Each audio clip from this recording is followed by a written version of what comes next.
Olá, seja bem-vindo ao Graça e Agrado. Esse é o terceiro episódio do audiobook do livro O Peregrino, uma obra clássica que todo cristão precisa ler e, no nosso caso, a gente vai ouvir.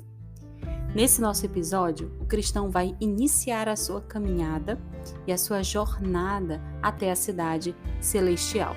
Ele vai começar a enfrentar muitos perigos e a gente vai acompanhar bem pertinho, ouvindo atentamente. Deus abençoe sua vida, que esse audiobook possa ser instrumento do Senhor para levar o teu coração à fidelidade cada dia maior na caminhada árdua, porém com um final de glória, para o reino de Deus, rumo à cidade celestial.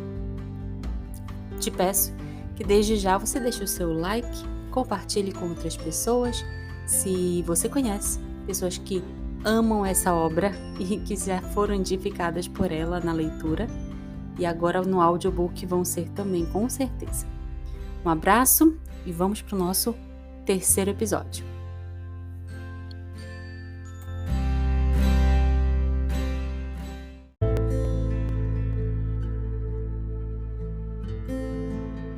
Ao caminhar pelo deserto deste mundo, cheguei a determinado lugar onde havia uma cova. Lá deitei-me para dormir, e enquanto dormia, tive um sonho.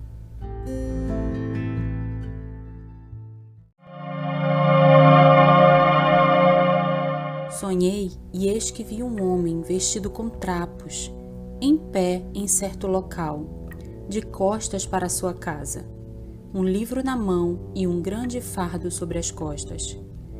Olhei e vi-o abrir o livro e ler. E enquanto lia, chorava e tremia. O que devo fazer? Nessa situação, foi para casa e conteve-se o quanto pôde para que sua esposa e filhos não percebessem a angústia que o dominava. Mas não conseguiu ficar em silêncio por muito tempo, pois sua aflição só aumentava. Então, finalmente, abriu sua mente para a esposa e os filhos, e assim dirigiu-se a eles. Minha querida esposa, disse ele, e vocês, filhos da minha carne, eu, seu caro amigo, estou atormentado por um fardo que me preocupa, pois sei que nossa cidade será destruída pelo fogo dos céus. Uma queda terrível trará ruína a mim, a ti, minha esposa, e a vós, meus doces filhos, exceto o que ainda não vejo. Se encontrarmos alguma maneira de escapar e nos salvarmos. Ao ouvir essas palavras, a mulher e os filhos foram tomados por triste espanto. Não porque houvessem acreditado que o que escutaram fosse verdade, mas porque pensaram que ele havia sido dominado pela loucura. Assim como a noite chegava, com toda a pressa, eles o levaram para a cama, esperando que o sono pudesse acalmar sua cabeça. A noite, porém, foi tão difícil para ele quanto o dia havia sido. Em vez de dormir, ele passou a madrugada entre suspiros e lágrimas. Então, quando chegou a manhã, seus familiares o procuraram para saber como ele estava. E o pai lhes respondeu que havia piorado. E repetiu o que havia dito antes. Endureceram. Tentaram recobrar sua razão tratando-o de forma áspera e grosseira. Ora o ridicularizavam, ora o repreendiam, e por vezes simplesmente o ignoravam. Por isso ele passou a se retirar com mais frequência a seu quarto para orar, cheio de piedade pelos seus e buscando consolar seu próprio sofrimento. Também caminhava solitário pelos campos, às vezes lendo e às vezes orando. E assim passou o tempo por alguns dias. Então, em meu sonho, vi-o andando pelos campos, lendo seu livro muito angustiado. E enquanto lia, irrompeu em lágrimas como antes, balbuciando. O que devo fazer para ser salvo? Vi também que olhava para frente e para trás, como se estivesse fugindo. Mesmo assim ele parou, porque conforme percebi, não sabia o caminho a seguir. Olhei de novo e vi um homem chamado Evangelista, que dele se aproximou e perguntou: "Por que choras?" "Senhor", respondeu ele, "percebo pelo livro que tenho em mãos que estou condenado a morrer e então a ser julgado.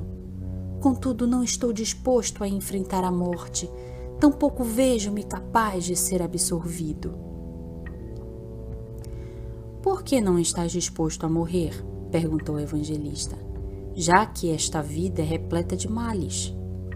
"Porque temo que esse fardo que está sobre as minhas costas me afundará mais que meu próprio túmulo, levando-me a cair em Tofete. E, Senhor, se não quero ir para a prisão, temo ser julgado e, então, executado. Tais pensamentos me desesperam até as lágrimas." "Então", disse o evangelista, "se estás nesse estado, por que ainda estás parado?" E o homem respondeu: "Porque não sei aonde ir." Então, o evangelista lhe entregou um pergaminho onde se lia: "Foge da ira futura." O homem leu aquelas palavras e, olhando o evangelista com atenção, indagou: "Para onde devo fugir?" O evangelista apontou para um caminho muito extenso. "Vês aquela porta estreita?" "Não", respondeu o homem. "Vês a luz que brilha na distância?" "Acho que sim", disse. "Então", instruiu o evangelista, "não perde de vista essa luz e segue diretamente em sua direção, até ver a porta estreita. Bate e te será dito o que fazer." Daí, vi no meu sonho o homem começar a correr. Não se afastou muito de sua casa, mas sua esposa e seus filhos perceberam que se ia e começaram a chorar, suplicando para que voltasse. Contudo, o homem colocou os dedos nos ouvidos e continuou correndo, chorando e gritando: "Vida, vida, vida eterna!" E, sem olhar para trás, fugiu rumo ao meio do campo. Os vizinhos também saíram de suas casas para observar a fuga. Alguns zombaram dele, outros fizeram ameaças, e alguns gritaram pedindo que voltasse. E entre os vizinhos havia 2 que decidiram trazê-lo de volta à força. O nome de um era Obstinado e do outro Inconstante. O homem havia se distanciado deles, mas os 2 estavam resolvidos a buscá-lo. Assim fazendo, logo o alcançaram, e o homem lhes perguntou: "Vizinhos, por que vieram atrás de mim?" "Para convencer-te a voltar conosco", disseram. "Isso não pode ser, de modo algum", replicou o homem. "Vós viveis na cidade da destruição, o lugar onde também eu nasci. Se lá morrerdes, afundareis na terra abaixo de vosso túmulo e caireis no lugar onde ardem fogo e enxofre. Regozijai-vos, bons vizinhos, e vinde comigo." "O quê?", surpreendeu-se Obstinado. "E deixar os amigos e o conforto para trás?" "Sim", respondeu o cristão, pois esse era o seu nome. "Porque aquilo que abandonas não se compara nem um pouco àquilo que aproveitarei. E se estiverdes comprometidos a me acompanhar, encontrareis as mesmas coisas que procuro, pois lá aonde vou há o bastante e de sobra. Vinde confirmai minhas palavras." "Mas o que é isso que procuras, que te obriga a deixar todo mundo para trás a fim de ser encontrado?", indagou o Obstinado. "Procuro uma herança incorruptível, imaculada e que não desvaneça. Uma herança que está guardada no céu, segura, que está concedida no momento certo àqueles que a buscam com diligência. Lei disso, se desejardes no meu livro. Besteira, retrucou obstinado. Afasta esse livro daqui. Vais voltar conosco ou não? Não, não vou, respondeu o cristão, porque coloquei minha mão no arado. Vem então, meu vizinho inconstante, voltemos para casa sem ele. Esses tolos enlouquecidos, quando metem uma coisa na cabeça, julgam-se mais sábios que 7 homens de bom juízo. Não ofenda, opôs-se inconstante. Se o que o bom cristão diz for verdade, as coisas que ele busca são melhores que as nossas, e meu coração se inclina a seguir nosso vizinho. O quê? Mais um tolo? Ouve o que digo e volta comigo. Quem sabe aonde um maluco como este te levaria? Ser razoável e volta. Não, disse cristão. Vem comigo, inconstante. Todas as coisas sobre as quais falei e muito mais esperam por ti. Se não acreditas em mim, lê aqui neste livro. Tudo o que aqui está escrito é confirmado pelo sangue do próprio autor. Bem, vizinho obstinado, disse inconstante. Tenho a intenção de acompanhar esse bom homem e tentar a sorte com ele. Mas, meu companheiro, conheces o caminho para este lugar?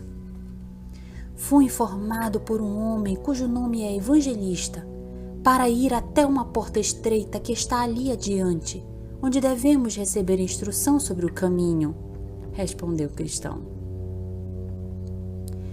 Vem, então, bom vizinho, sigamos nosso caminho, disse inconstante, e os dois puseram-se a andar. E eu voltarei para o meu lugar, falou obstinado. Não acompanharei pessoas tão perdidas e iludidas. Assim, em meu sonho, vi obstinado voltando e cristão e inconstante conversando, enquanto caminhavam através da planície. Assim falavam. Vem, vizinho inconstante, estou feliz por vires comigo. Se obstinado conhecesse os poderes e os terrores invisíveis que conheci, não nos teria dado as costas. Vizinho cristão, fala, então, sobre as coisas que estamos buscando e a que distância estão. Eu as concebo em minha mente, mas é difícil falar sobre elas. As coisas de Deus são indescritíveis. Entretanto, como desejas saber, lerei sobre elas no meu livro. E acreditas que as palavras do teu livro são mesmo verdadeiras? Sim, assegurou o cristão, pois foi escrito por aquele que não pode mentir. Boa resposta. E o que diz o livro? Que há um reino infinito a ser habitado e fala sobre a vida eterna que nos será dada para que possamos morar neste reino para sempre. Isso me agrada. E o que mais? Que seremos coroados e glorificados e que usaremos roupas que nos farão brilhar como o sol no firmamento. Isso é muito aprazível. E o que mais? Não haverá mais choro, nem dor, prosseguiu o cristão, porque o Senhor deste lugar secará todas as lágrimas dos nossos olhos.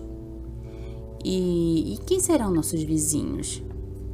Lá viveremos entre serafins e querubins, criaturas cuja luz ofuscará nossos olhos. Seremos recebidos pelas dezenas de milhares de pessoas que chegaram ao lugar antes de nós. Nenhuma dessas pessoas é má, todas são amorosas e religiosas, todas caminham à vista de Deus e permanecem em sua presença eternamente. Em uma palavra, veremos os anciãos com suas coroas de ouro e veremos as virgens santas com suas harpas douradas.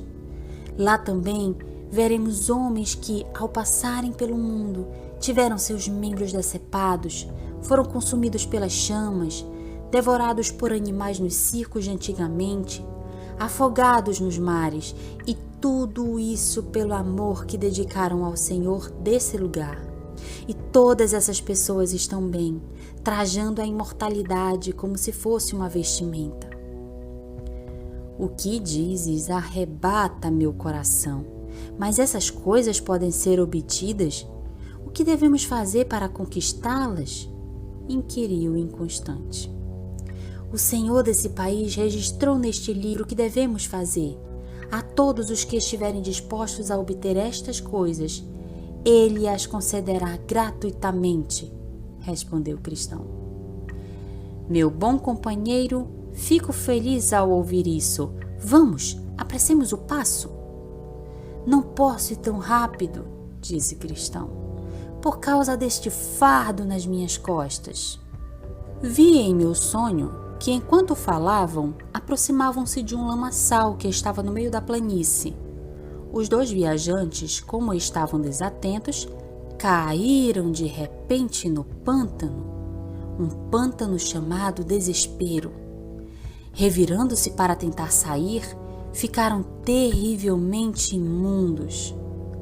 Ali, portanto, eles se revolveram por um tempo, ficando completamente cobertos de imundície. Por causa do peso em suas costas, Cristão começou a afundar na lama. Ah, vizinho Cristão! Gritou inconstante. Onde estamos agora? Sinceramente não sei, admitiu Cristão. Inconstante irritou-se com a resposta e, cheio de raiva, dirigiu-se ao companheiro. Essa é a felicidade sobre a qual me falaste todo este tempo? Se temos tanta dificuldade já em nossa partida, o que poderemos esperar ao longo da jornada? Que eu possa voltar com vida. Por mim, podes buscar esse país admirável sozinho. Tendo dito isto, Inconstante fez um esforço admirável e conseguiu sair do lamaçal na margem voltada para a direção onde estava a sua casa. Então, pôs-se a caminhar até que Cristão o perdeu de vista. Sozinho, no pântano do desespero, Cristão empreendeu um tremendo esforço e conseguiu atravessar o lodaçal em direção à porta estreita, a que deveria chegar. Contudo, ao chegar à margem do pântano, não conseguiu sair da lama por causa do fardo que havia em suas costas. Nesse momento, vi um homem cujo nome era Auxílio, caminhando em direção a Cristão. Aproximando-se, perguntou o que havia acontecido. Senhor, respondeu Cristão, fui informado por um homem chamado Evangelista que este é o caminho para a porta que me permitirá fugir da ira futura. E na pressa de escapar, caí aqui. Mas por que não vigiaste teus passos? Um medo me seguia tão perto que eu fugi pelo primeiro caminho que encontrei e fiquei atolado. Dá-me tua mão, ofereceu o recém-chegado. Cristão estendeu o braço e Auxílio puxou para fora, colocando-o em terreno seco. Daí, mostrou o caminho ao viajante. Antes de continuar, Cristão perguntou: Senhor, se esse pântano está no caminho entre a cidade da destruição e a porta estreita, eu estou buscando, por que não o arrumaram, de modo que os pobres viajantes possam passar com mais segurança? Este pântano lamacento não pode ser reparado, redarguiu Auxílio. É o local onde é despejada toda a escória e imundície dos pecadores. Por isso chama-se Pântano do Desespero. Quando o pecador desperta de sua condição perdida, em sua alma emergem muitos medos, dúvidas e apreensões desencorajadoras, que se juntam e desagam aqui. É por isso que esse terreno é corrompido. É um desgosto para o rei que esse lugar permaneça em condições tão ruins. Seus operários, orientados pelos topógrafos de Sua Majestade, têm trabalhado por mais de 1.600 anos, sem poder arrumar esse trecho. Foi despejada aqui a carga de pelo menos 20.000 carroças. Sim, milhões de instruções que ao longo dos anos foram para cá trazidas de todos os lugares dos domínios do rei, e são o melhor material para consertar o solo deste lugar. Mesmo assim, isso não foi realizado. Aqui ainda é o pântano do desespero, e assim continuará a ser, apesar de todos os esforços. É verdade que, por ordem do legislador, foram convocadas grandes pedras no meio do lamaçal. Contudo, elas estão submersas na imundície e são difíceis de ver. Mesmo quando são vistas, os homens com sua mente desorientada passam ao largo, perdendo-as apesar de as pedras continuarem lá. Mas depois de cruzar a porta estreita, o terreno é sempre bom.